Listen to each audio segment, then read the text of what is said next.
Hello, my name is Jesus Hernandez. I'm a grad student at Northeastern Illinois. And today we're going to go over two questions for my final. Um, so, the first question is, what kind of language learner are you? Identify the language teaching approaches methods that best describes your language learning experience. So, from what I learned, that I have two styles that I saw that caught my attention. So the first style is that I like the grammar translation method. Why? Because I'm a visual learner. So I'm the type of person that I like to see the structure, the rules, but in written form. And I remember when I was learning French, it was very similar to Spanish. It had the same similar rules when it came to like the pronouns, when it came to like the female and the male, like at the endings, when describing something feminine or masculine. So the rules were very, very similar. It was just in French.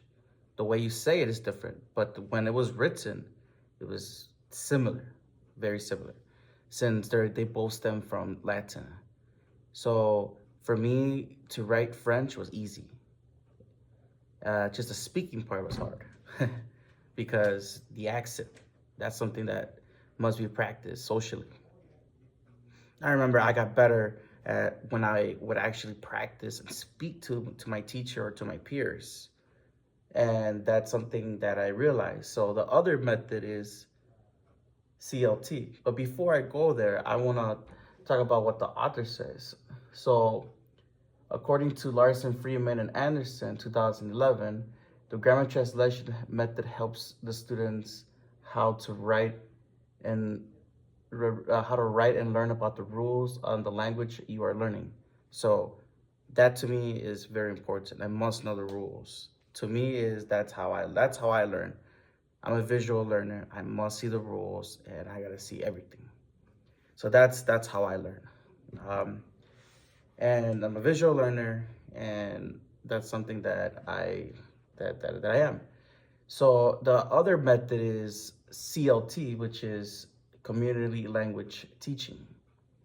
So that style focuses on things on the real world communication, and that's how I got better in French when I would actually have like when I'll speak to my peers in French about real world things like like what do you like in a cheeseburger, or who's winning the soccer game, or who's winning in politics, and that's something that and also like the accents. And there's a time where I lost my Spanish, and I had a very heavy Mexican American accent.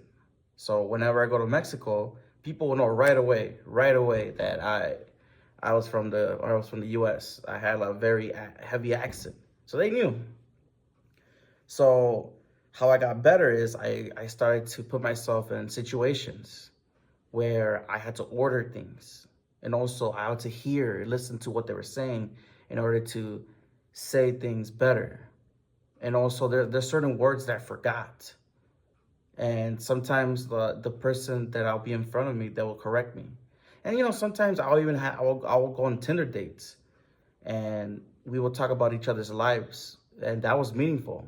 Like it was meaningful, and also like real world things, just things that mattered.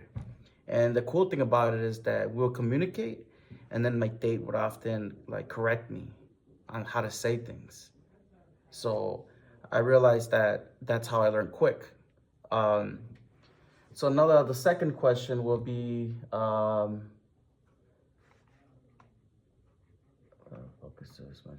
okay, so, okay, the second question, sorry. So the second question is evaluate these approaches, methods in terms of their effectiveness and given context. So the first one is the first one that I mentioned is the grammar translation method. So first you learn the rules. So learning the rules is effective, for sure. That's effective. And the other one is the CLT, according to Brown and Larson Hall 2012, explains to us that proficiency practice includes social activities that help students focus on meaning and form and not from repetition. So the first method is the grammar translation, but that's more like repetition and also the rules. But CLT kind of puts you in a situation uh, where like you're gonna have to survive by actually putting yourself out there. And when you put yourself out there, you hear, you learn the accents, you learn people correct you. It's more meaningful, it's more alive. So when people hear it, it kind of like sticks more. It sticks more. Like I remember there was a time where my friend, I was sick, because I ate, you're not supposed to eat the water. You're not supposed to drink the water at Mexico City, and I didn't know that. So I drank the water, the tap water, and I got sick. So I was sick for 3 days. So my friend, he had no choice. He was hungry, so he had no choice to put himself out there. So he used so so he so whatever he learned while being with me, he put it to works. And what's so cool about Mexicans is that if you speak a little bit of Spanish, they love it. They love it because it shows that you care to learn the language, to learn Spanish, to learn their language. And my friend, he will remember everything that from our interactions, or I would teach him some things like how to say this, how to say that.